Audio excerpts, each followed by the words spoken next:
Hi students, I welcome to all of you to this session of refrigeration and air conditioning. Dear students, myself Dhiraj Mondol, Assistant Professor, Department of Mechanical Engineering, JIS College of Engineering, Kollani, West Bengal. You know that we are discussing the refrigeration and air conditioning subject ME 504 dedicated for 5th semester. This is the lecture number 26, refrigeration components and control, and it is the part 5 of this particular module.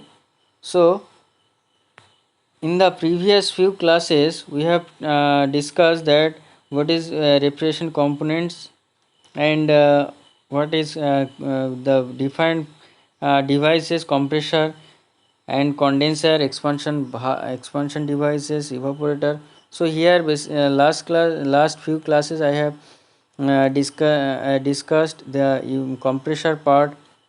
Okay, then detailed lecture has been taken.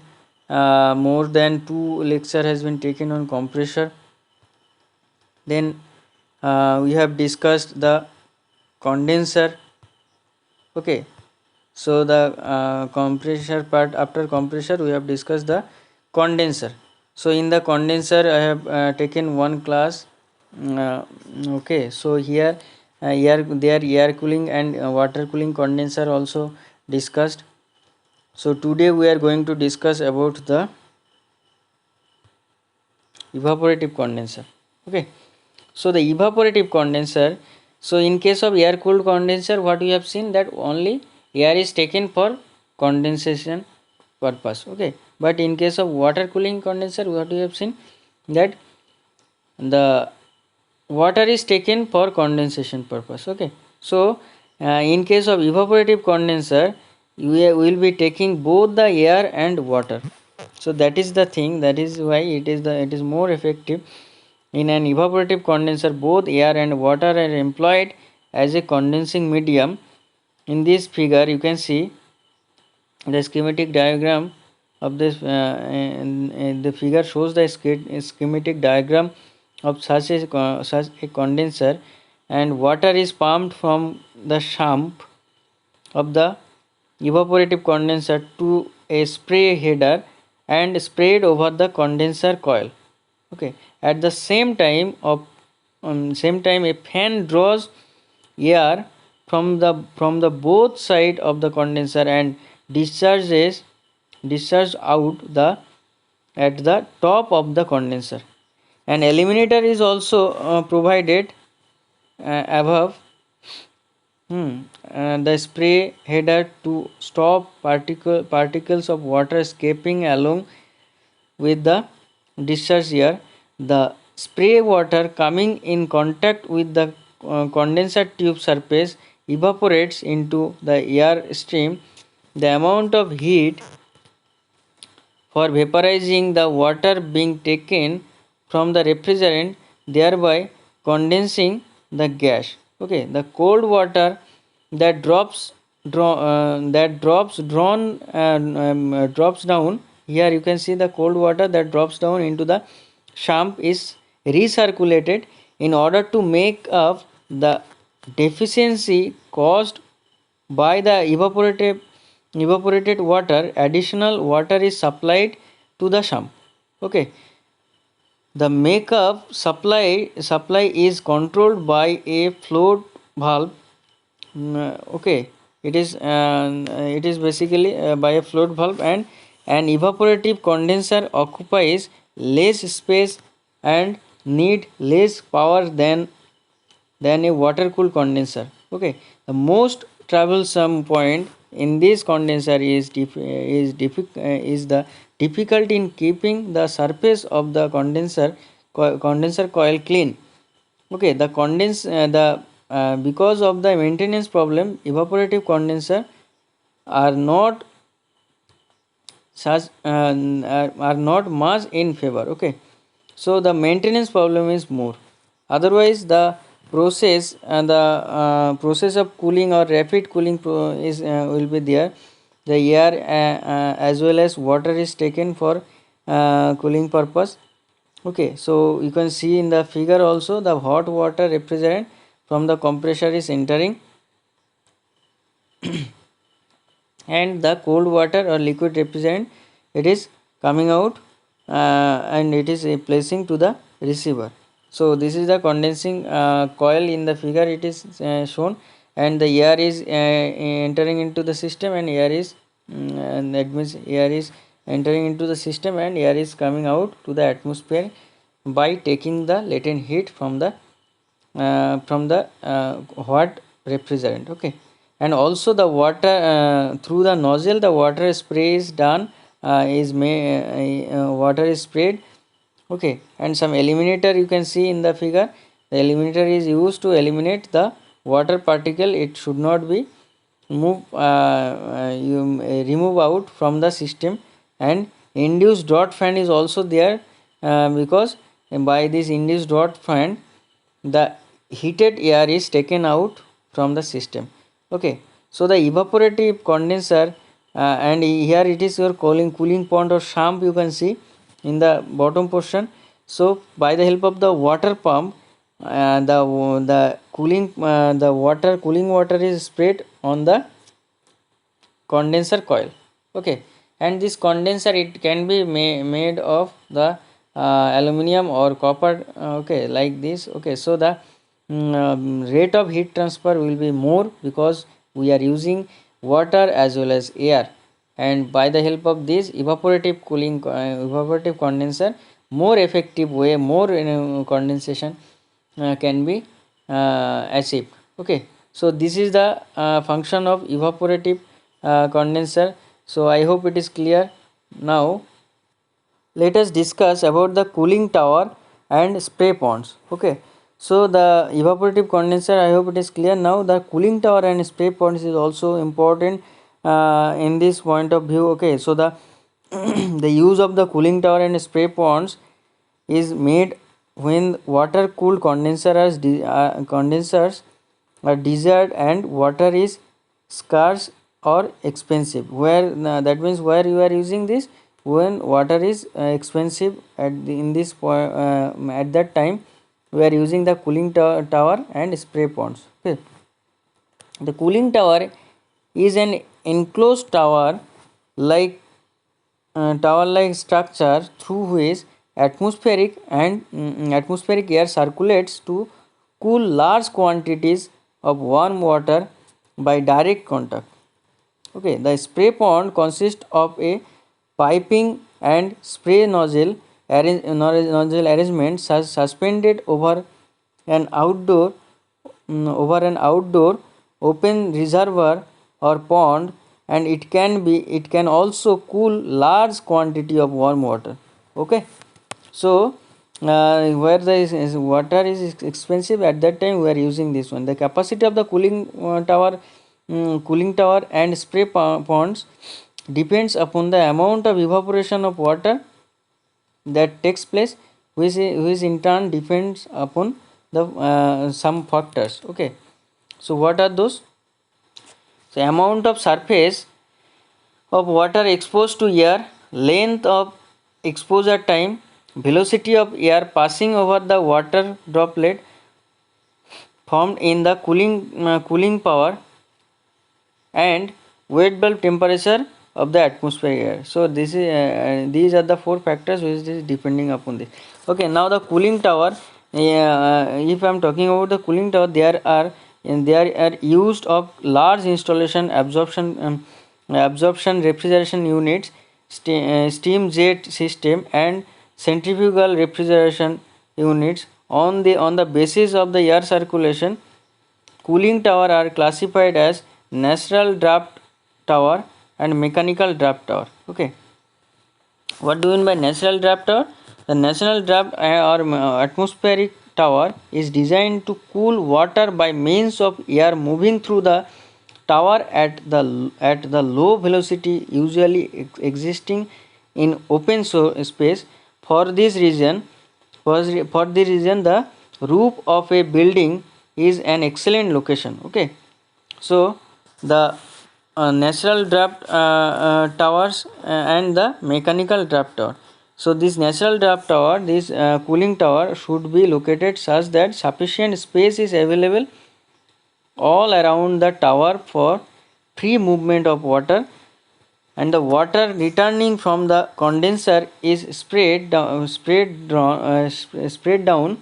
through the nozzle. Since that heat transfer from water to air is dependent upon the surface of water exposed to the air stream, a good spray pattern to produce as many fine droplets of water as possible is essential for good performance of the cooling tower. So clear nozzle are a must. Okay, so this is all about the natural draft tower. And in the natural draft tower, some makeup water and cold water and which is coming out. Okay, and the hot water is coming in the upper portion of that particular natural draft tower. Okay, now if I'm talking about the mechanical draft tower, so in case of mechanical draft tower, in a mechanical draft tower, the draft or air movement is mechanical or created by fan. Okay, so some external arrangement we are taking. It is a vertical shell of wood, metal or machinery, etc. Water is distributed near the top of the shell and fall to a collecting basin. Okay, as it falls, it passes through air that is circulated from the bottom of the top of the shell by either force or induced draft fan. Okay, because it passes against the fan of water, passes against the flow of water, and a given quantity of air picks up more heat than an equal quantity of air on natural draft equipment. So less air is needed to cool the same amount of water. Since the air is supplied by fan, the air quantity must be held to a minimum for low operating cost. To prevent expensive water loss, the nuisance caused by draft baffle are usually installed at the top of the tower, and the loss of water by evaporation and draft is very small. Okay, so this is the mechanical draft tube. This tower may be forced draft or induced draft. Okay, so forced draft cooling tower. If I'm talking about the forced draft cooling tower, it works well with corrosive water. Since the fan can be near the ground, the part most likely to corrode are easily serviced. However, the fan maintenance and depreciation cost of these units are high.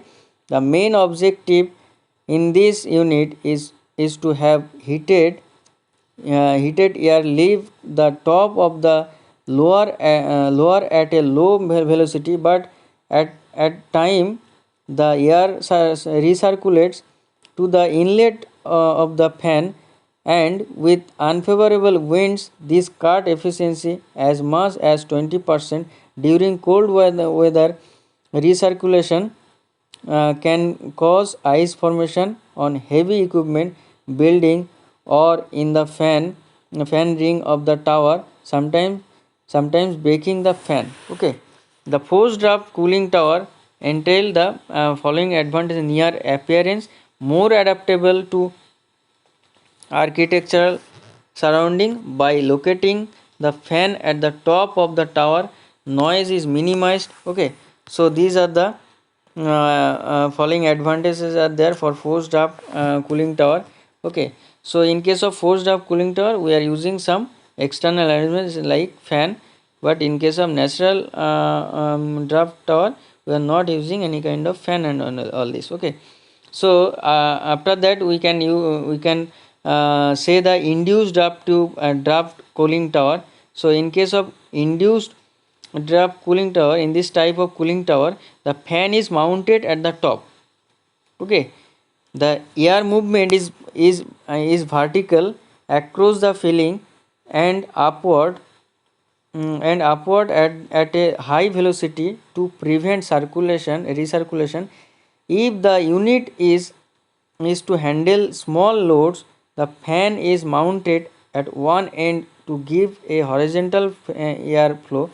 This type of tower is normally installed outdoor, but the because the draft is created mechanically, many other installation including indoors with ductwork are also possible. Okay, so this is your induced draft cooling tower.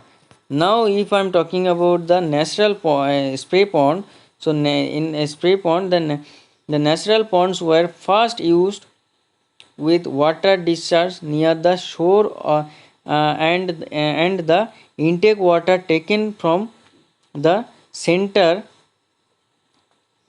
and you know that as far as possible and below the surface as possible, in order to provide a great area of exposed water, spray pond were developed. For this nozzle are located so as to spray the discharge water into the air. They should break up the water into droplet, but not into a mist which would easily drift off. Okay, in addition to providing more water surface area, the water on the pool, the air velocity is greater in a distance above the pool than at the pool surface, and greater volume of air contacts the water. Then and after that we can say that ponds are located on the ground or on a treated roof. In many instances, sufficient horizontal area is not available, and cooling tower are used.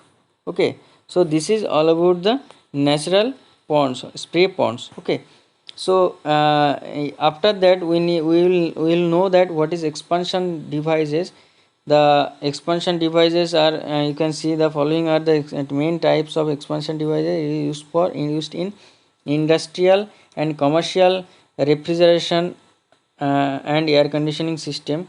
The the the hand operated expansion valve, automatic or constant pressure expansion valve, thermostatic expansion valve, float valve. These are the expansion devices. So let us discuss about the expansion devices. What is the expansion? The expansion valve is usually used in industry for any device that meters or regulate the flow of liquid refrigerant to an evaporator. Basically it has two purpose. What are the two purpose? To reduce the pressure of the liquid refrigerant and to regulate the flow of the refrigerant to the evaporator. So it divides the high form of low pressure side of the system. Okay, now the following example, you can see the capillary tube, hand operated expansion valve, automatic and or constant pressure expansion valve, thermostatic expansion valve, float valve. So these are the valves. So one by one let us discuss.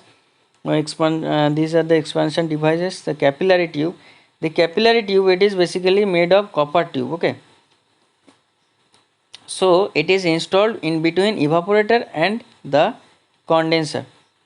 Okay, so you can see in the figure the liquid refrigerant in form of condenser, it is entering into the strainer, and from the strainer it is coming to the capillary tube. It is a tube bundle, very that means the length of the tube is more, and suddenly volume is increasing and pressure and temperature is falling down, and it is at the outlet of the expansion valve. What we are getting the low temperature low pressure liquid refrigerant. Okay. so let us talk about the capillary tube, how it is operated. The capillary tube is a fixed restriction type device and it is the simplest of the refrigerant flow control, consisting merely in a fixed length. The length is near about 0.5 meter to 0.5 meter to 5 meter of length, of small diameter 0.5 mm to 2.25 mm tubing installed between the condenser and the evaporator, usually in place of conventional liquid line. The pressure drop through the capillary tube is due to the following two factors. Two factors means friction due to due to the fluid viscosity resulting in frictional pressure drop, and the acceleration due to the flushing of the liquid refrigerant into vapor, resulting momentum pressure drop. Okay, the cumulative pressure drop must be equal to the difference in pressure at the two ends of the tube. The flow through the capillary tube will therefore adjust to that. The pressure drop through the tube just equal to the difference in pressure between the condenser and evaporator. For a given state of the refrigerant, the pressure drop is directly proportional to the length and inversely proportional to the bore diameter of the tube. Okay, now to obtain the desired flow and pressure drop, a number of combination of length and bore are possible for a capillary tube. However, once a capillary tube has been selected, it will be suitable only for design pressure drop. It cannot satisfy the flow requirement with changing condenser and evaporator pressure.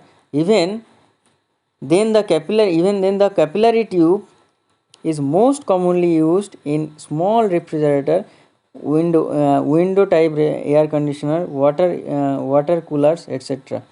So this is the function of capillary tube, working principle of capillary tube, and the advantage of the capillary tube is your simplicity, very simple in nature, simple to manufacture, and all this. Low cost, the cost is very low compared to the others, and the absence of moving part, there is not any kind of moving part, so that the maintenance cost will be very low, and it is found most advantageous with on off control because of its unloading characteristic. Thus, when the compressor stops, it allows high and low pressure to equalize, thereby enabling the compressor motor to restart on no load.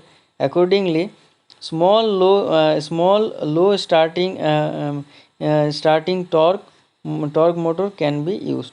So this is the advantage of the capillary tube. Okay, so this capillary tube mostly it is used in your vapor compression refrigeration system, in your air conditioning system, in the lab already it is you will see that in the lab it is, you can see the expansion capillary tube. This tube is made by the copper. So this is the figure, you can see the expansion devices, the capillary tube, you can see this one.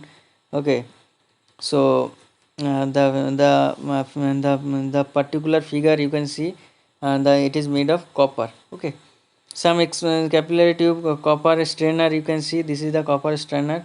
Okay, this is also copper strainer. Okay, and the expansion device is capillary tube. The pressure drop due to the frictional resistance for a given state of the refrigerant, the pressure drop is directly proportional to the length and inversely proportional to the bore diameter of the tube.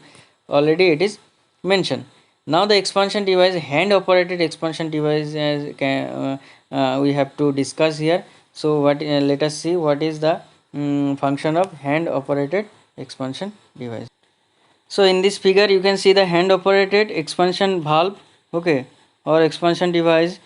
Okay, so the hand operated expansion valve is a hand operated needle valve The rate of liquid rate of liquid flow through the valve depends on the pressure differential across the valve orifice and on the degree of valve opening, the latter being manually adjusted. Okay, so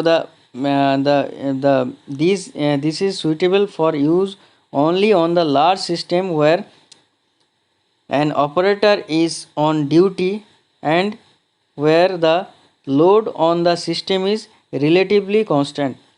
Okay, that is ice making plant and cold storage, here it is used. Okay, so this is suitable for use only on large system where an operator is on duty and where the load on the system is relatively constant. The main advantage of a hand expansion valve are its simplicity and low initial cost. Also, because of its simple construction, there is very little that can get out of order. The principal disadvantage.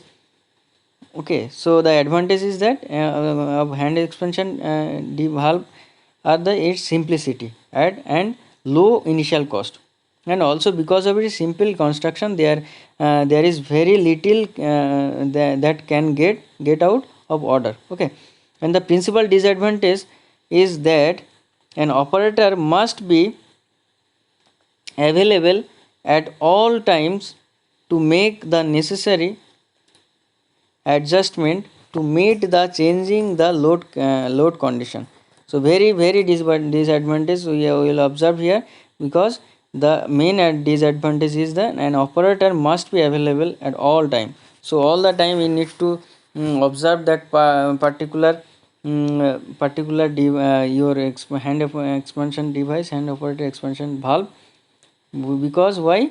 The operator must be available at all times to make the necessary adjustment to meet the changing load condition. So this is very uncomfortable situation we will observe in the expansion hand operated expansion device. So in the hand you can see the hand wheel, it is seen here, and the valve system packing nut you can see, and the packing is this, and the needle valve, and liquid refrigerant is entering into the system from the condenser, and the valve seat is this one is your valve seat, and the liquid refrigerant is coming out.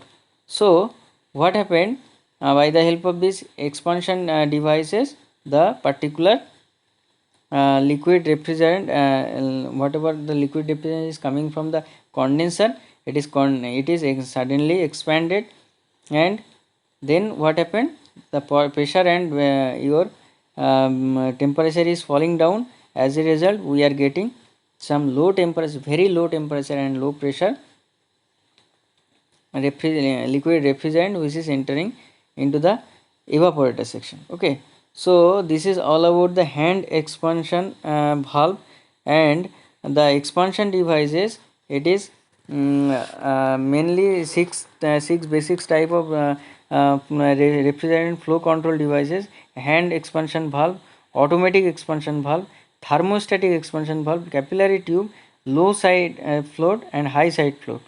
So this expansion valve is generally used in the industry, used in industry for any device that that regulate the flow or liquid refrigerant to an evaporator. Okay, so the main purpose of this expansion valve is to reduce the pressure of the liquid refrigerant and to regulate the flow of refrigerant to the evaporator.